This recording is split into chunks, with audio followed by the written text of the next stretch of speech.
தமிழ்நாட்டில டிவிக்கு தமிழக வெற்றி கழகம் இன்னும் தளபதி வழங்கக்கூடிய ஆரியர் அண்ணன் விஜய் என்று சொல்லக்கூடிய ஆரியர் அண்ணன் 2024 தேர்தலில் முதலமைச்சராக தமிழ்நாட்டுக்கு வர வேண்டிய ஆரியர் ஐயா அடையப்பட்ட ரூபாய் 100 எடுத்துலாம் அந்த பிரபத்திலே இந்த வீரபத்திர சுவாமி துறை இருந்து எல்லாரோட பாடி காப்பாற்ற கிடையாது அப்படியாகட்டா ஐயா மாரே அம்மா மாரே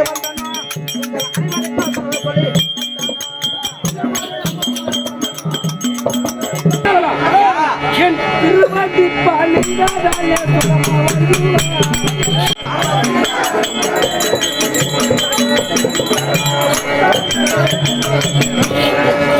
போ